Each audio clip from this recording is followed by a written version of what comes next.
Vince, are you ready for rapid fire? That went fast. Yeah, let's I do know. it, man. It went Rapid faster fire than it I thought up. it was going to. I know. Let's go. So I've actually got to get something queued up here and Oh, ready to go. I kind of caught myself. I guess I don't have to get it queued up just yet. Marcus Freeman, though, said today that after a vote by his team captains this week, the Irish are going to wear green jerseys against Louisville Saturday.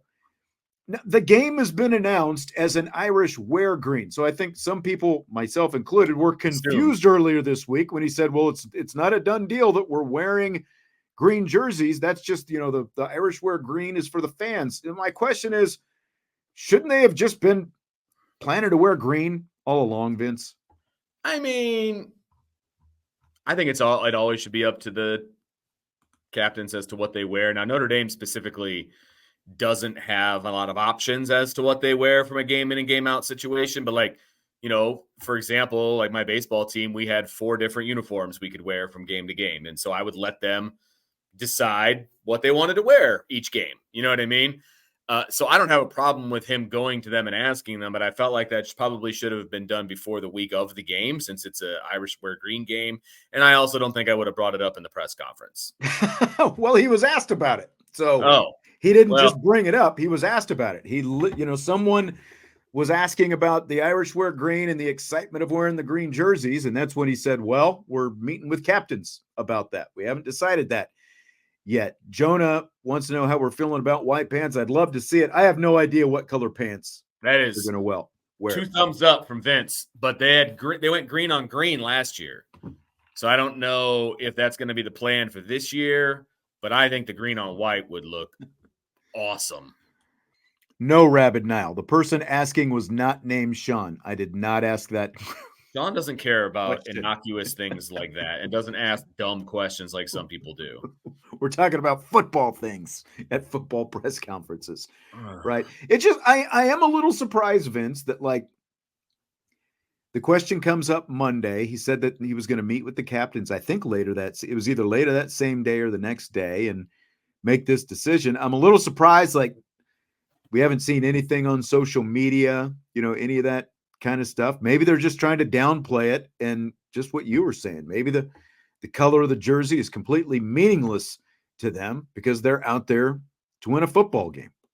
I mean, it should be, but it's not. It's not meaningless. The kids, like I said, dealt with this at the high school level. Kids like to look good. They like to choose what jerseys they wear, that kind of stuff. I mean, so I really don't have a problem with him leaving it up to the seniors. I was just surprised it took this long, I guess. Yeah. It just feels like you're going to do these Irish wear green games, and this is the way they've done it, I think, the last couple of years, unless there were votes that we didn't.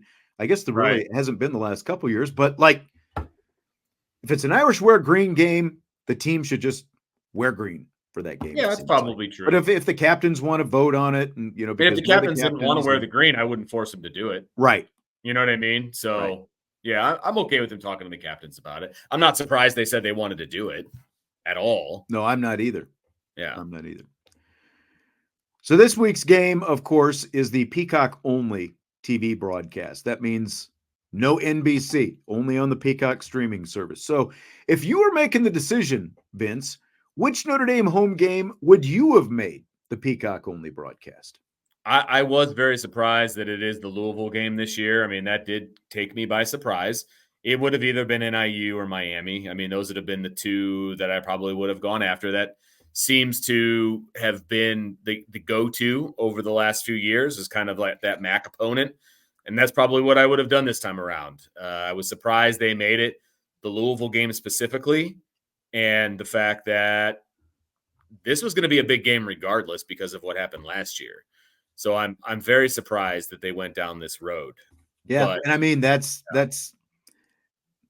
factors into their thinking. At least based on what Jack Swarbrick has talked about in the past, wanting NBC to put a more marquee game on Peacock than just some of the the MAC games that they've done in the past. Now, full disclosure, I was in contact with someone from Peacock about getting them to come on to talk about all the things that go into this decision-making process. And they responded and they said, love to, see if we can make it work. And then they ghosted me. So just say, we tried to have someone on from NBC / Universal Peacock, whatever, so that, again, like they could explain everything that goes into this decision-making process, but they decided that they didn't want to do that. So we move on.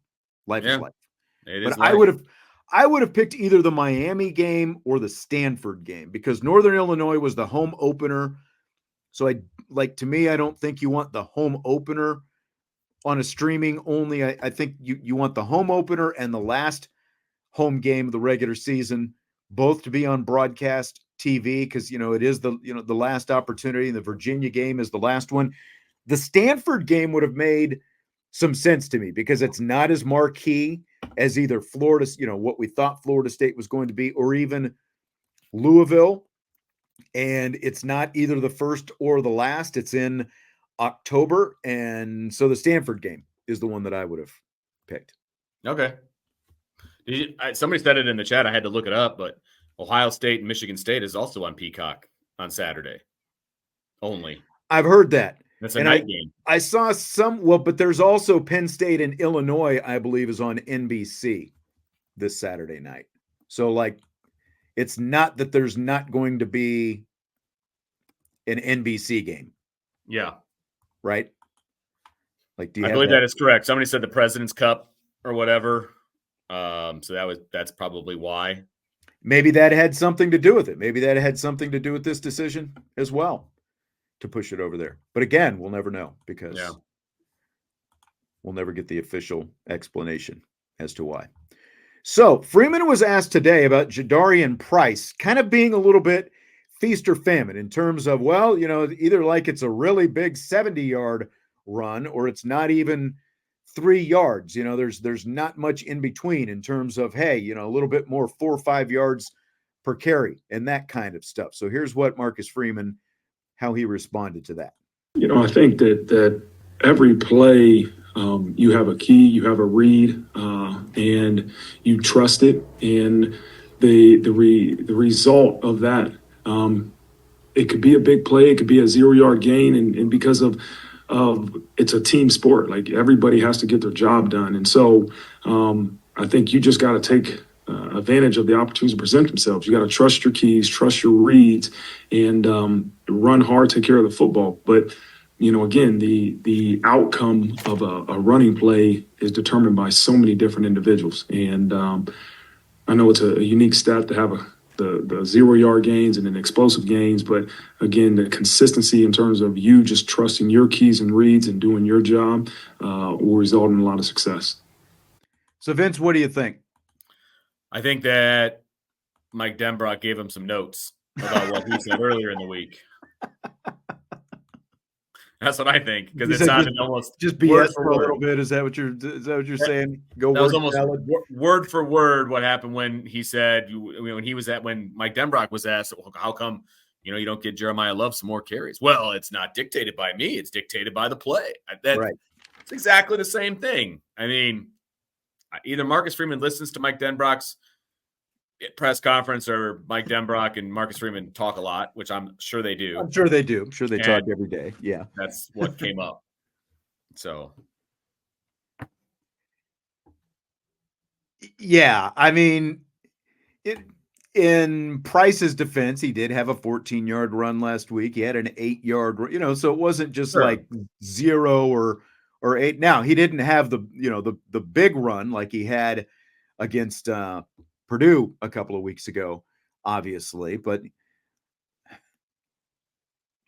I think you're probably right. Just in terms of the response, it's just, you've got a really good running back there. And part of this to me, Vince, goes back to sort of how these splits of carries are going, where you've got, like last week, they were just straight up alternating series with these guys. And I don't know, I realize you have 2 really good running backs who both do have the ability to hit home runs every time they touch the ball, and you're keeping their legs fresh and all that kind of stuff, and you're keeping them involved. But at the same time, I do think there's also something to be said for just kind of letting a running back get into the groove of the game. And the more he touches the ball, the better chance he's got, whether it's Love or Price. Yeah. Can't disagree with you. Yeah. So here's some thoughts from Freeman on Junior Tuihalamaka stepping up as the number 2 Vyper last week. Yeah, I think it's just a reflection of the preparation he's put in, the depth, the opportunity that was presented. He capitalized off of it. And so it's a great example for everybody in our program. You're always one play away. And he was playing a little bit for us, but obviously in an increased role. He had a lot of production on Saturday. And again, that doesn't happen with luck. It happens because of preparation. And he's put a lot of work in. And I'm excited for him and happy that he was able to get that production on Saturday. So Junior Tuihalamaka, scale of 1 to 10, how good do you feel about the Vipers, Vince? I'm like a 6.5, 7. I mean, Boubacar is what brings that number up. I'll go back to my long-winded answer of I think they should have left Junior at linebacker. I think he's a better linebacker than he is a defensive end, but that ship sailed a long, long time ago. So I'm more high on Boubacar than I am on Junior, but it seems like a decent 1-2 punch. And as long as Boubacar continues to get better and better as the season goes on and takes advantage of his athleticism and, starts spitting out the stats, it's going to be a fine 1-2 punch. It will be. So it's like a 7, 6.5, 7. Yeah, I feel like I'm solid 7, 8 even on this. Now it's only one game, and really Tuihalamaka, he got the interception. It's not like he had a lot of other production. I think he had a couple tackles in the game, but he was, I think he was just solid all the way around. And Boubacar at the top, I think, makes you feel even better about it. But I think at the very least, it's good that, when you lose a guy like Botelho, you've got 2 of these guys in 2 weeks who have both stepped up in different ways and shown that they can make plays from that side. It's not going to be a glaring weakness now just because you lost the starter. They both stepped up and they both made plays. So I feel really good about it as well. Now, a couple of different things for Michael Hahn. He takes exception with my Dallas Cowboys shirt. I got to get this out of the screen that I'm wearing. Cowboys Giants tonight. Oh, yes. Thursday night games. That's I'm why you never got your overly Dallas Cowboys excited shirt about. on. That's right.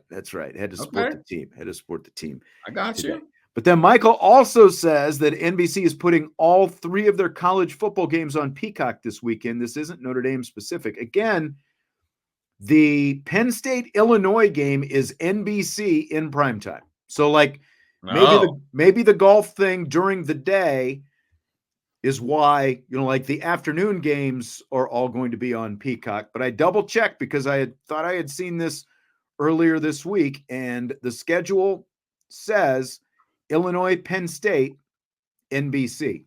Okay. So, yes. Illinois and Penn State. That will be primetime on NBC, not on Peacock. What I've got, it says NBC/Peacock. So, of course, all their games are always on Peacock.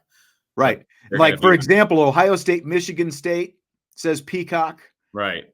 And the Notre Dame game also says Peacock. But Illinois, Penn State says NBC, and I had seen something, again, earlier this week that said it was going to be on NBC. So there we go. Yeah. Fill in the blank. It's blank that Louisville has held 21 straight opponents scoreless on their first possession of the game. Awesome and expected. And I think it continues. You think it'll continue out there? This week? Look, I think this defense is going to come out fired up. You're going to see another incarnation of Marcus Freeman pre-Texas A&M game.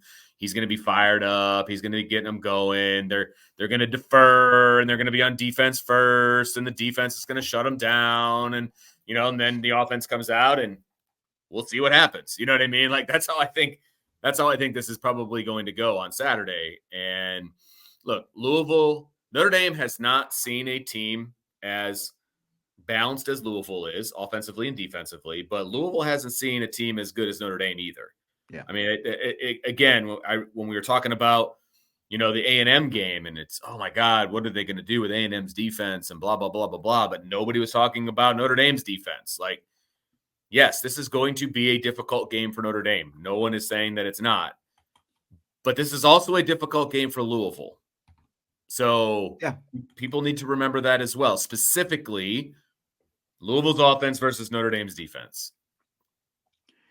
I think it's an impressive stat, as I think some people have said, but like 21 games also means it goes back, it predates the current coaching staff. So it's not like it's even all that coaching staff. And they lost their last 3 games of last season, so like even as good as like included in that streak, this doesn't mean that they're undefeated. You might hold them scoreless to start off the game, just like Notre Dame scored to start off the game against Northern Illinois, but they still lost. It's a nice stat. It's a good start. You'd always rather, as a defense, obviously keep a team from scoring than let them scoring. So it's a nice stat, but one that ultimately doesn't really mean that much. No, because if they score on every other drive, it doesn't matter, right? Correct. I mean, correct. But I'm all for them setting the tone, and I think they will again. Sure.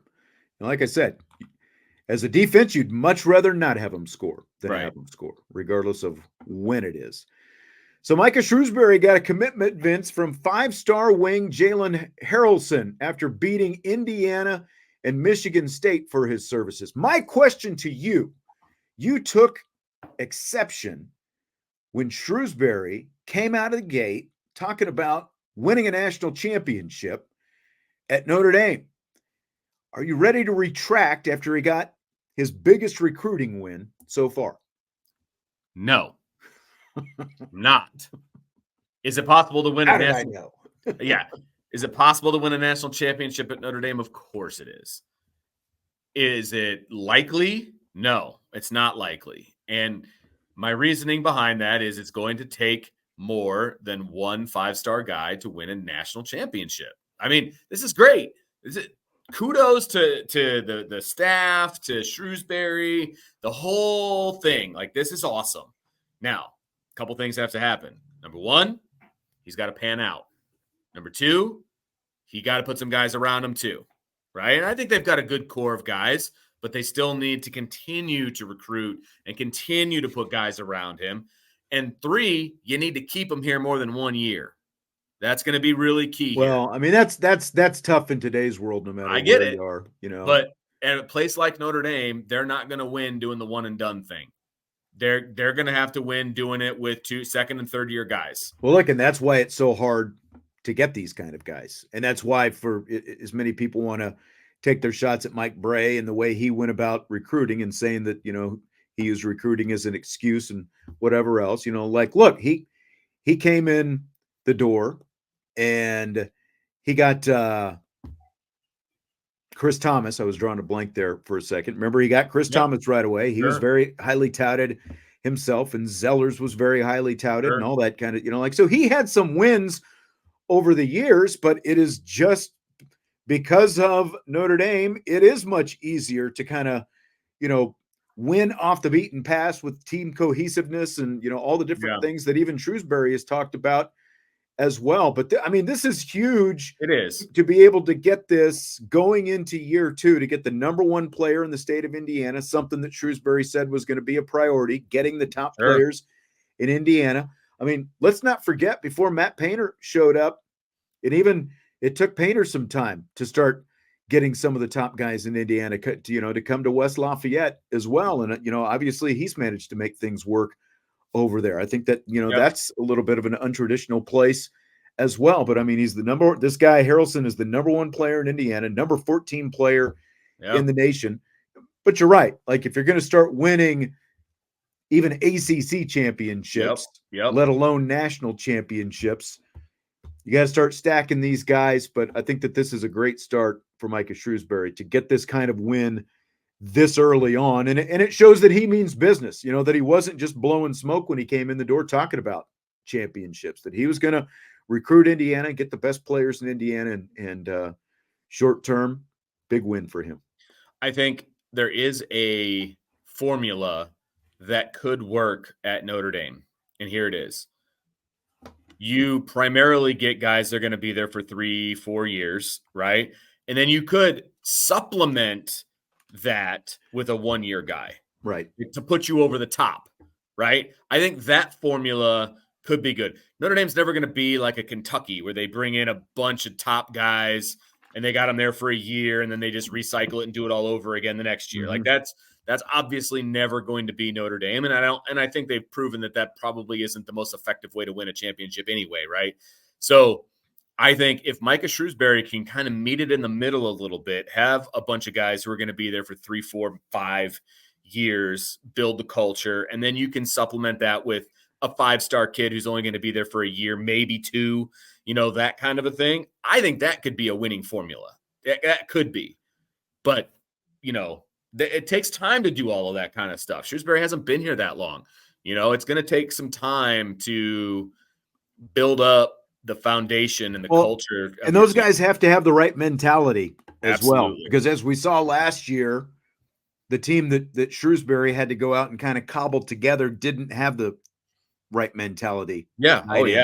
And night out. And that's, you've got to make sure, as talented as they are, that, look, even if it's going to be for 1 year or 2 years, you got to buy into what we're doing. You got to be, got to be the example. You can't just be off doing your own thing all the time. Like you still got to be a part of this deal. But you're right. You can have a couple, like a handful of your program guys, and then, this next tier where they're a little bit, like high, like in that 4-star kind of range. And then if you're hitting one of these guys, like every other year, right, even, I think that you can be in really good shape. And depending on who he is, that's the kind of guy who can take you deep into the tournament. You get the right kind of talent, especially if you're able to hit a couple of them at the same time. But it's great. I think we'd all like to see a nice turnaround for men's basketball this year. Have a little bit more fun. Watching that. I would say that this men's basketball team is easy to root for. And if they can win a few big games and things like that, it'll be obviously even easier to root for them. And look, they're going to make big strides from year 1 to year 2, and getting a lot of those guys back and then supplementing it with the freshman class that they're going to supplement it with. And now, you've got this, this 5-star kid coming in the following year. So, I think Mike is doing it the right way. But again, this is only year 2. You're going to see some big strides, but, are they going to contend for the conference this year? Probably not. But I think contending for the top half of the conference is a reasonable goal to have, right? Making it a couple of days into the ACC tournament, I think that's a reasonable goal to have. You know what I mean? So it'll be fun. It'll be fun to watch. Yeah. Fill in the blank. It's blank. The Pittsburgh Pirates cut Rowdy Tellez this week. He had 421 at-bats this season and needed 4 more in order to receive a $200,000 bonus. If that's the reason that they cut him, that's really sad, because $200,000 in the land of baseball is not that much money. And if you're cutting people like that to save yourself a dime, I have a big problem with that. Yeah, John, I know is a Pittsburgh fan, and it's like, look, if you can, like, this small market excuse is just worn thin for me. Like I'm a Royals fan. If the Royals can get to the World Series 2 years in a row, and obviously won one of them, and now they're in playoff contention, they've had some lean years over the next few years. This is much more about, like, it's easy to draft Paul Skeens if you're the Pittsburgh Pirates. What's hard is to draft Paul Skeens and consistently be hitting on these other guys and actually build an organization. Like, they're in this situation because they had to give a guy like Tellez this kind of incentive because he's not a star by any means, and they haven't built anything else, around Paul Skeens. Now, granted, Skeens has only been there for less than a year, but where's the Pittsburgh Pirates organization been forever? The Royals have been to the playoffs. The Twins have been to the playoffs consistently. The Rays have been to the playoffs consistently. Cleveland has been to the playoffs consistently. All these other small markets, like, it's not that much different really than college. Like every 4 or so, every 4 to 5, like the A's forever. Now they've been down obviously the last few Right, years, but they were still, like, yeah, and now they're going to move, but it's still like you should not be the owner of a professional sports franchise right. if you're going to quibble over a couple $100,000 in an incentive that you willingly gave this guy, and then you're going to cut him 4 at bats short of that incentive. And then they're going to have, because like Ben Cherington came out and said, oh, well, that's not the reason we cut him. Really? So then why didn't you keep him so that he could get that bonus? Just, like one more game. Yeah. And he's going to get that, but you cut him instead. That's messed up. It's really not that much different than all this stuff going on out there at UNLV that we were talking about yesterday. It's like, I realize it's a little bit different because there actually is a signed contract, but at the same time, all you're doing is pulling the rug out from underneath these guys.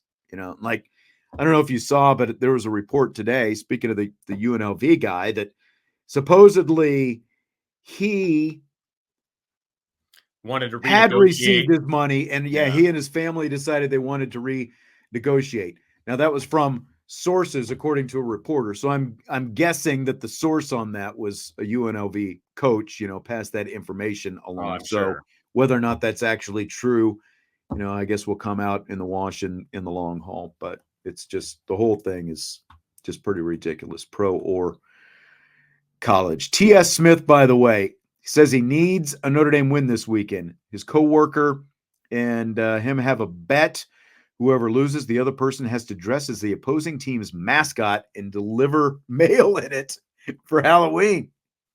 Man, like it. Can you do that legally? Like, can you deliver mail in a costume that's not, like official Postal Service garb? Oh, there's definitely not uniforms for the Postal Service because... that's true. They are a lot more civilian clothes these days, aren't they? Oh, yeah. Yeah, I mean, they're barely even using mail trucks, to be perfectly honest with you. So they're doing what they can to get you your snail mail. But, yeah, I mean, I don't see why not. I mean, they're sitting in their vehicle, traveling around. It would be funny, though, if they were one of the people in like a downtown area that did like the walking route. That would be funny. Like, I would be on board with that for sure. Yep, absolutely. All right, well, that is going to do it for today. A lot of great stuff, a lot of great questions as always, and the we in, we out submitted, by subscribers. Don't forget, we publish the show on Fridays, the IB Countdown to Kickoff, and I know that we had a question or two last week about why we don't do the Friday show live. And the bottom line is just with the Friday scheduling between Brian doing his show live and when, like Vince and I and Jesse won't be here with us this week, but with all the schedules, there's just not a time that we can make work for, optimal doing it live kind of thing.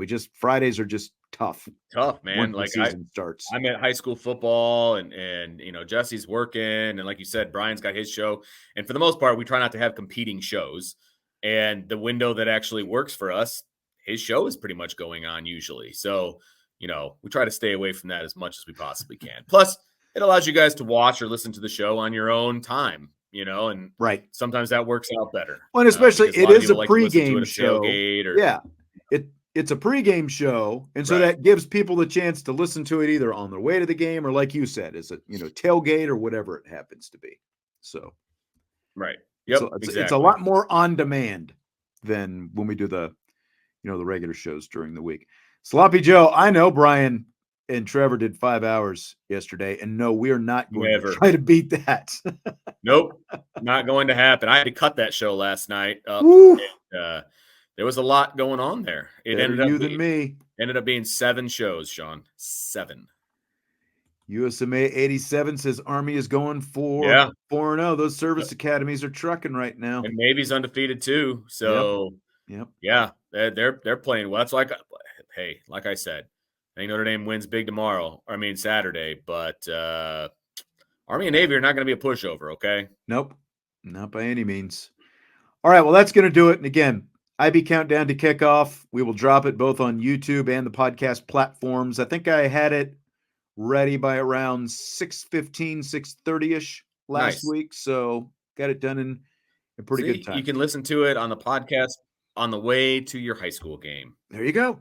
or while you're sitting there in the stands watching your high school game if you want to.